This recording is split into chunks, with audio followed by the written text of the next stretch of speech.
ప్రతిరోజు చేస్తుంటాం. చాలామంది అనుకుంటుంటాం మనం కూడా, ఏమని, కష్టాలన్నీ నాకే ఇచ్చాడు. ఏ కష్టాలను నువ్వు భరిస్తావని చెప్పేసి నీకు ఇస్తున్నాడా భగవంతుడు? ఎవరికి అలాగ ఉండదు కదా. అంటే నువ్వు అలాగా అనుకుంటున్నావు, నాకే ఇచ్చినాడు కష్టాలని చెప్పేసి నువ్వు అనుకుంటున్నావు. ప్రతి మనిషి జీవితంలో ఏదో ఒక కష్టం ఉండనే ఉంటుంది. వాళ్ళు దాన్ని ఫేస్ చేస్తున్నారు, పైకి వస్తున్నారు. కానీ పైకి చెప్పుకునే వాళ్ళు కొంతమంది ఉంటారు, చెప్పుకోకుండా బాధపడే వాళ్ళు కొంతమంది ఉంటారు. మరి భగవంతుని ప్రార్థించేటప్పుడు నమ్మకం లేదా విశ్వాసం అంటున్నాం చూడండి, వాడితో పూజిస్తున్నాం కదా. మరి భగవంతుడు ఎవరైనా కనబడ్డా అని అంటే ఎలా కనపడతాడండి? మనము అతన్ని భావించాలి. మన అనుభవైక వైద్యం అంటాం, అంటే ఫీల్ అవ్వాలి, భగవంతుడిని ఫీల్ అవ్వాలి. అది కనిపించిందా అనే క్వశ్చన్ రాకూడదు. స్వామి వివేకానందకు ఎవరో కానీ చెప్పారు, ఆంజనేయ స్వామి చిరంజీవి ఇప్పటికీ ఎక్కడైనా తిరుగుతూనే ఉంటాడు, అందులో అరటి తోటల్లో బాగా తిరుగుతుంటాడని చెప్పారట. ఆయన రాత్రి నుంచి సాయంత్రం వరకు కొన్ని రోజులు అరటి తోటలో తిరిగినాడు. ఎక్కడైనా స్వామి కనపడతాడేమో హనుమంతుడు అని చెప్పేసి తిరిగాడు. అది శ్రద్ధ అంటే, అది ఆధ్యాత్మికమైనటువంటి శక్తి పరాకాష్ఠకు చేరడం అంటే అది. అంటే ఎక్కడైనా భగవంతుడిని చూసేటువంటి అవకాశం కలుగుతుందా అని మనస్ఫూర్తిగా ప్రయత్నం చేసినటువంటి వ్యక్తి స్వామి వివేకానంద. అంత భక్తి తత్పరుడు చిన్నప్పటి నుంచే. ఋషుల కథలు విన్నాడు, ఋషుల యొక్క జీవిత చరిత్రలు విన్నాడు.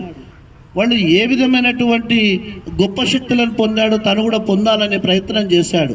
ఎందుకు చేర్చుకోవాలి ఇవన్నీ ఇంతసేపు? మనము ఇవాళ జనవరి 12వ తారీఖు స్వామి వివేకానంద గురించి నాగరాజు గారు ఓ సాకేత్ ప్రవీణ్ పిలిచినాడు. ఇక్కడ వచ్చేసి స్వామి వివేకానంద గురించి చెప్పుకోవాల్సినంత అవసరం ఏముందట?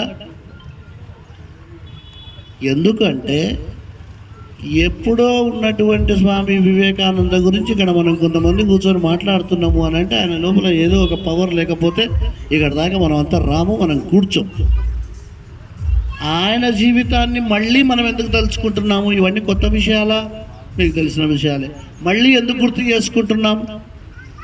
కనీసం మళ్ళీ ఒక చిన్న స్ఫూర్తిని పొందుతాము కదా. మన పిల్లలకు కొంచెం సంస్కృతి సంప్రదాయం నేర్పుతాం కదా. భారతీయ సంస్కృతి గొప్పతనం, సివిలైజేషన్, నాగరికత ఎప్పటి నుంచి ఉన్నది, నిన్న మనం పుట్టింది కాదు. ఈ మన ధర్మం ఏదైతే ఉన్నదో, సనాతన ధర్మం అని చెప్పబడుతుందో, ఇది 500 సంవత్సరాల క్రితం పుట్టిందో, లేకపోతే 1000 సంవత్సరాల క్రితం పుట్టిందో, లేకపోతే 2025 సంవత్సరాల క్రితం పుట్టిన ధర్మమో కాదు ఇది. ఇది సనాతన ధర్మం, యుగ యుగాల నాటి ధర్మం ఇది. మరి ఆ ధర్మాన్ని మనం ఎంతవరకు కాపాడుకుంటున్నాం? గతంలో మన పెద్దలు ఎంతవరకు కాపాడారు, మనం ఎంతవరకు కాపాడుకుంటున్నాం? ఈ విషయాన్ని తెలుసుకోవడం కొరకే మనం ఇవాళ ఇక్కడ సమావేశమైన. ధర్మాన్ని కాపాడుకుంటున్నామా? కాపాడుకోవడం కోసం ఏమైనా చేస్తున్నామా? ఇవాళ నేను అంటే సూటిగా కొన్ని ప్రశ్నలు అడిగితే కొంచెం ఇబ్బందికరంగానే ఉంటుంది. మీరు చక్కగా ఇక్కడ వచ్చినటువంటి మహిళలంతా కూడా చక్కగా బొట్టు పెట్టుకున్నారు, చేతుల నిండా గాజులు కనిపిస్తున్నాయి, ముత్తైదులుగా కనిపిస్తున్నారు నాకు చక్కగా. ఒకసారి మీ ఇంటికి వెళ్ళి మీ ఆడపిల్లలని ఎంతవరకు కరెక్ట్గా బొట్టు పెట్టిస్తున్నాం, ఎంతమందికి గాజులు వేస్తున్నాం, ఎంతమందిని కాలేజీకి పంపించేటప్పుడు చక్కగా మన ధర్మాన్ని కాపాడండి అని చెబుతూ పంపిస్తున్నాం. ఒకసారి మిమ్మల్ని మీరు క్వశ్చన్ చేసుకోండి.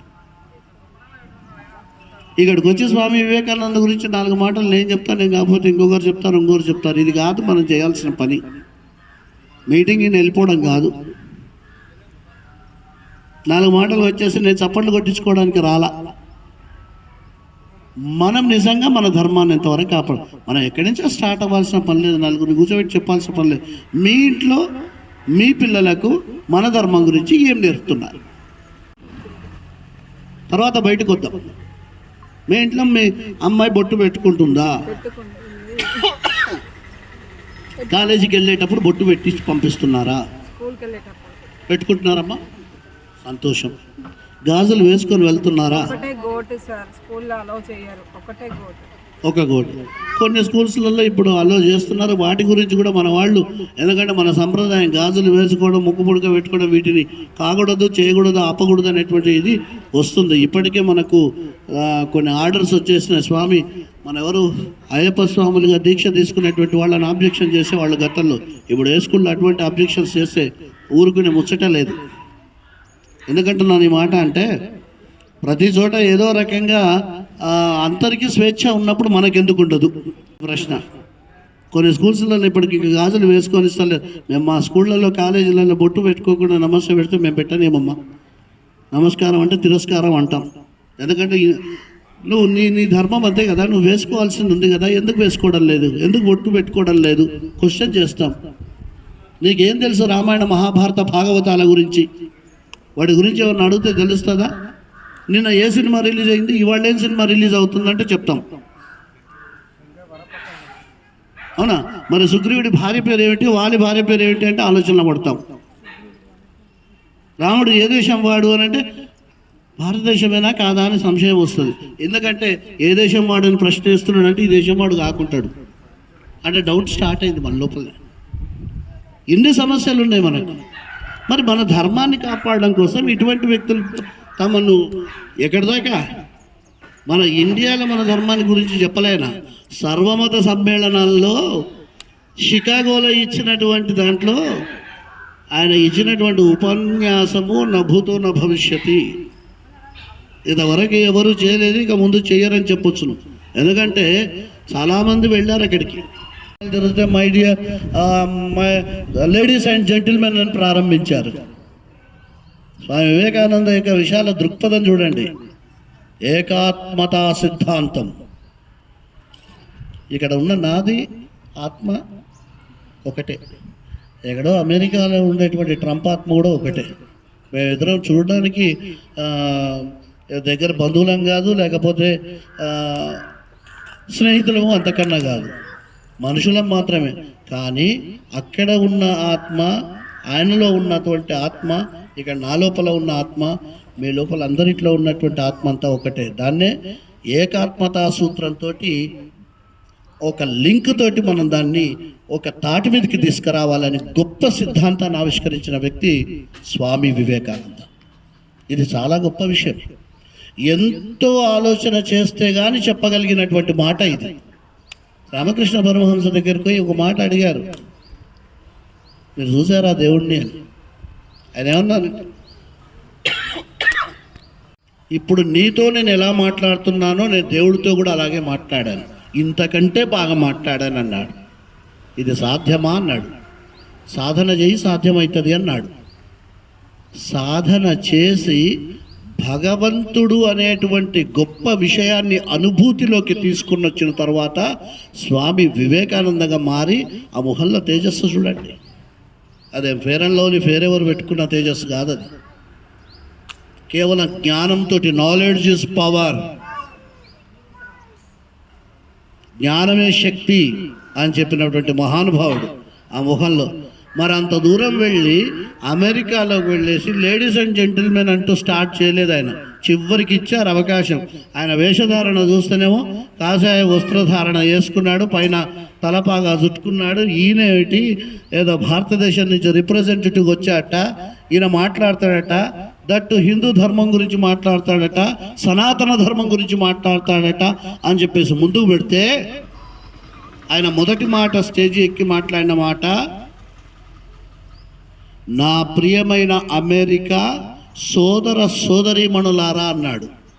అంటే భారతదేశంలో పుట్టి పెరిగినటువంటి వ్యక్తి అమెరికాలో ఉండేటువంటి మనుషులను కూడా తన సోదర సమానంగా చూసేటువంటి గొప్ప కాన్సెప్ట్ ఏదైతే ఉందో చూసారా, బ్రాడ్ మైండెడ్ అంటాం దీన్ని, విశాల దృక్పథం, అది ఇంపార్టెంట్.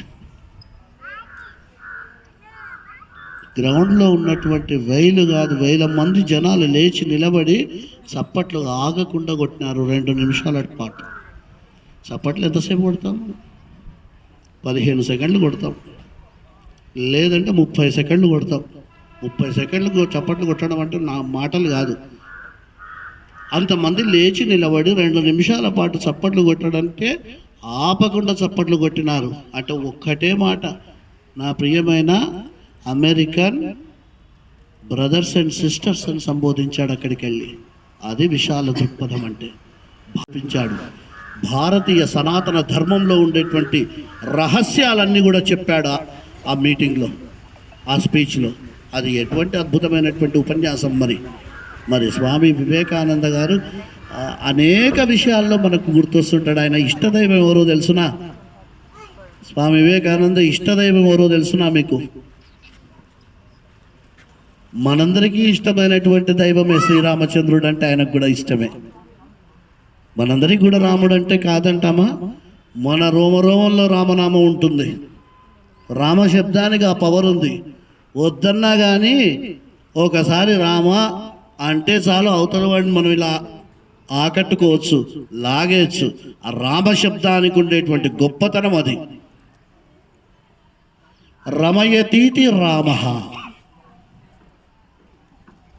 మనసును ఆనందింపజేసేవాడు రాముడు. ఎవరి రాముడు? మర్యాద పురుషోత్తముడు. అలాంటి వ్యక్తిని ఒక వ్యక్తిగా ఉండి ఒక శక్తిగా మారి దైవాంశ సంభూతముగా మానవ రూపంలో ఇక్కడికి వచ్చి మానవులందరికీ ఆదర్శప్రాయమై అపారమైనటువంటి శక్తిని మనకు ప్రసాదించాలనే ఉద్దేశంతో ఒక రామాయణం నడిచింది కదా. మరి అటువంటి శ్రీరామచంద్రుని ఆదర్శంగా తీసుకున్నటువంటి వారు స్వామి వివేకానంద. పేరులోనే చూసారా ఎలా ఉందో? వివేకము చేత ఆనందం పొందేవాడు. Knowledge is power. మనం ఏం తెలుసుకోవాలంటే జ్ఞానం సంపాదించాలి. డబ్బులు సంపాదించవచ్చండి. మీకు ఎన్ని కోట్లు ఇచ్చినా కానీ కొన్ని రోజుల్లో ఖర్చు పెట్టేయగలుగుతారు. జ్ఞానం మాత్రం మీరు ఎక్కడికి వెళ్ళినా కూడా మళ్ళీ సంపాదించుకునేటువంటి శక్తిని ప్రసాదిస్తుంది. ఆలోచించే శక్తిని ప్రసాదిస్తుంది. ఆధ్యాత్మిక చైతన్యాన్ని ప్రసాదిస్తుంది. మన లోపల సత్యమైనటువంటి నడవడికను ప్రసాదిస్తుంది జ్ఞానం. అలాంటి జ్ఞానానికి ప్రతిరూపంగా కనిపిస్తుంటాడు. అంటే జ్ఞానాన్ని మనం ఒకవేళ డ్రా చేయాలంటే డ్రా చేసే వల్ల ఉంటుందంటే స్వామి వివేకానందలా ఉంటుంది.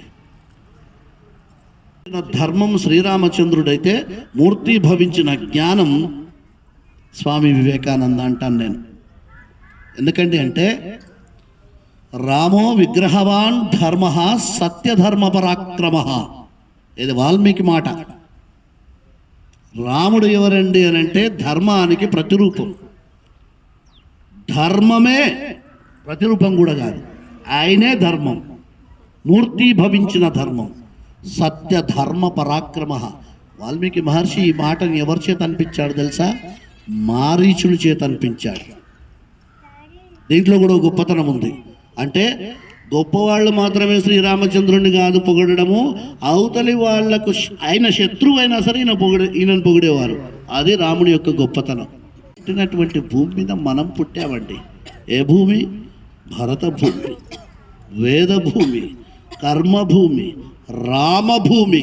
కృష్ణుడు పుట్టాడు ఈ దేశంలో, రాముడు పుట్టాడు ఈ దేశంలో, శంకర భగవత్పాదులు పుట్టారు ఈ దేశంలో, మధ్వాచార్యులు పుట్టారు. విశిష్టాద్వైతాన్ని ప్రపంచవ్యాప్తం చేసినటువంటి భగవద్ రామానుజాచార్యులు పుట్టినటువంటి దేశం ఒక్కరా? రామకృష్ణ పరమహంస పుట్టిన దేశం ఒక్కరు చెప్పండి. విదేశాలలో ఎవరో ఇట్లాంటి ఆధ్యాత్మిక శక్తి కలిగిన వాళ్ళు ఒక్కరి పేరు చెప్పండి చూద్దాం. వేరే దేశంలో ఏ దేశంలో అయినా కూడా మన దగ్గర ఉన్నటువంటి ఋషి సంపద వాళ్ళ దగ్గర ఉందా? మన దగ్గర ఉన్న ఔషధ సంపద వాళ్ళ దగ్గర ఉందా? మన దగ్గర ఉన్న జ్ఞాన సంపద వాళ్ళ దగ్గర ఉందా? మన దగ్గర ఉండేటువంటి ధనము సంపదలు ఎవరైనా వేరే దేశాలలో ఉన్నాయా? మరి పుట్టింది మనం ఇక్కడ భారతదేశంలో, చస్తే కూడా ఇక్కడ చావాలి. ఇక్కడ బాగా చదువుకొని అమెరికాకు పోయేసి బాగా సంపాదించి అక్కడే గ్రీన్ కార్డు తీసుకొని ఇంకేదో వీసా తీసుకొని అక్కడే ఉండిపోదాం కాదు కావాల్సింది. ఈ దేశంలో పుట్టి పక్క దేశంలో సేవ చేయడానికా? ఇక్కడ ఇక్కడ చదువుతావు, ఇక్కడ జ్ఞానం సంపాదించుకుంటావు, పక్క దేశానికి సహాయం చేస్తావా? దాన్ని అభివృద్ధి చేస్తావా? మరి మన దేశం గురించి పట్టించుకోవాల్సిన అవసరం లేదా? చిన్నప్పటి నుంచి నూరిపోయాలి ఈ పిల్లలకి అందరికీ కూడా. Johnny yes papa, eating sugar no papa, telling lies no papa. ఇది కాదు. దేశమును ప్రేమించుమన్నా, మంచి అన్న పెంచుమన్నా, ఒట్టి మాటలు కట్టిపెట్టు గట్టిలు తలపెట్టవై. ఏ దేశమేగినా ఎందుకాలిడినా, ఏ పీఠమెక్కినా ఎవ్వరెదురైనా, పొగడరా నీ తల్లి భూమి భారతిని, నిలుపరా నీ జాతి నిండు గౌరవం.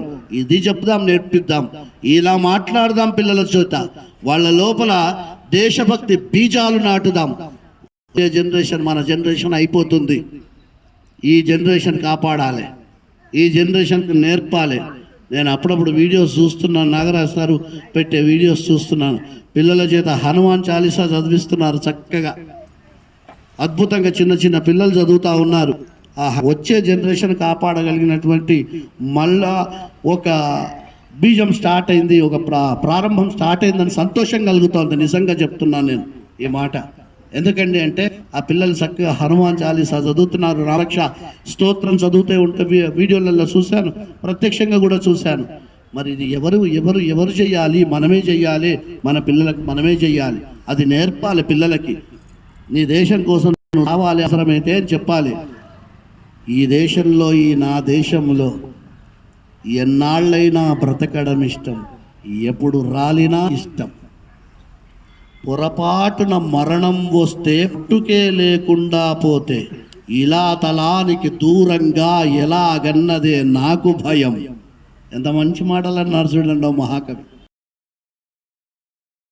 భగవంతుని దగ్గర మళ్ళీ ఒక్క కోరిక కోరుకోవాలి మనం, స్వామి మళ్ళీ జన్మంటూ ఉంటే మళ్ళీ ఈ దేశంలోనే పుట్టించు, ఇదే దేశంలో పుట్టించు. ఇక్కడ ఉన్నటువంటి ఆధ్యాత్మిక శక్తిని నాకు నరనరాల్లో జీర్ణింపై అని కోరుకుందాం. నీకెక్కడ దొరకదు, బయట ఎక్కడ దొరకదు.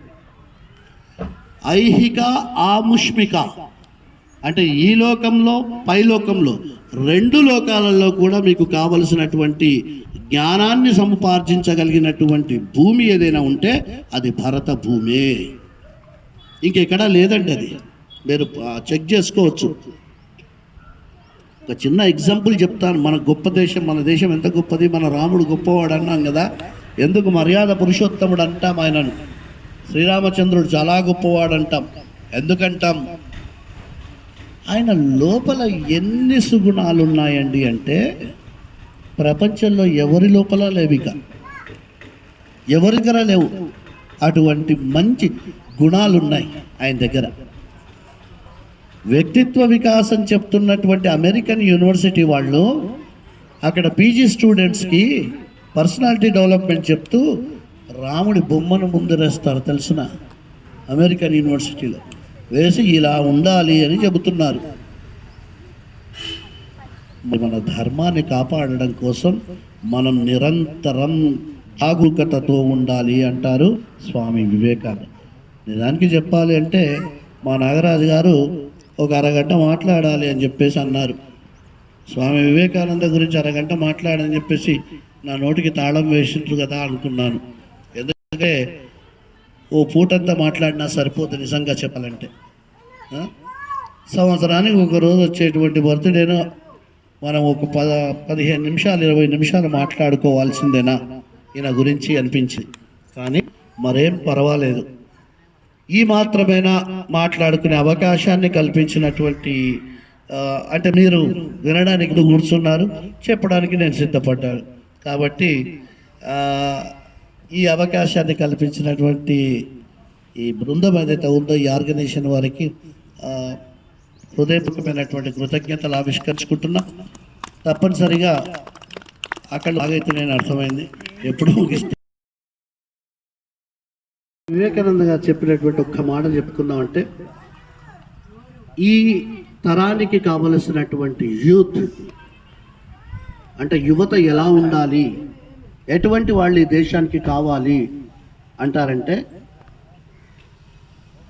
ఉక్కు నరాలు, ఇనుప కండరాలు, వజ్రం వంటి కాఠిన్యం కలిగినటువంటి గుండె, ఎటువంటి వాళ్ళు ఈ దేశానికి అవసరం. ఉక్కు నరాలు, ఇనుప కండరాలు, వజ్రం వంటి కాఠిన్యం కలిగినటువంటి గుండె కలిగినటువంటి వాళ్ళు కావాలి. ఎందుకంటే సెన్సిటివ్ వాళ్ళు పనికిరారు నా దేశానికి అన్నారు ఆయన. ఇదే మాటను కొత్త తరంలో శ్రీశ్రీ గారు చెబుతేమంటారంటే, ఎముకలు కుళ్ళిన వయస్సు మళ్ళిన సోమరులారా సావండి అన్నాడు. ఎందుకండి కొత్త కూర్చొని సోమర్తనంగా ఉండేది యూత్ కావాలి, యువకులు కావాలి. యువకులు అంటే మీరు 18-19 సంవత్సరాలని ఉద్దేశంలో ఉండకండి. 70 సంవత్సరాలలో కూడా యువకులు ఉన్నారు మన దగ్గర. 60 సంవత్సరాలు 80 సంవత్సరాలలో కూడా యువకులు ఉన్నారు. యూత్ అనేటువంటి మాట దేశ సేవ చేయాలనేటువంటి గొప్ప తత్వం కలిగి ఉంటే చాలు. ఈ దేశం కోసం పాటు పడాలనేటువంటి హృదయం ఉండే వాళ్ళంతా కూడా యూతే. వెంటకలు నడిచిపోయిన యూత్ ఆడినా అనుకోవడానికి లేదు. అవునా? మెల్లగా నడుస్తున్నాడు కాదు, అవసరమైతే శాసిస్తాడు. ఇవాళ ప్రపంచమంతా ఒక్క వ్యక్తినే చూస్తోంది. ఏ వ్యక్తిని చూస్తోంది? ముసలి వ్యక్తిని కాదు, యువతను చూస్తున్నది, ఒక శక్తిని చూస్తున్నది. అప్పుడు నరేంద్రనాథ్, ఇప్పుడు ఎవరో నేను చెప్పాల్సిన పని లేదు, దామోదర్ నరేంద్ర మోదీ. అవునా? మరి చూసారా, పేరు చెప్పకపోయినా కూడా మన నుంచి వచ్చేసింది. ఇక్కడి నుంచి అక్కడ స్వామి వివేకానంద మళ్ళీ జన్మెత్తితే ఇలాగే ఉంటాడేమో అనిపిస్తోంది. ఇవాళ ప్రపంచ దేశాలన్నింటి కూడా భారతదేశాన్ని ఇట్లా మొక్కుతున్నాయి. ఎందుకొరకు? విశ్వగురు స్థానంలో ఉన్నాం మనం. ఇవాళ ఎవరికి భయపడాల్సినటువంటి అవసరం లేదు. ఆ స్థాయికి తీసుకుపోయి పెట్టేసినటువంటి వాళ్లకు మనం సెల్యూట్ చేయాల్సిందే. ధన్యవాదాలు.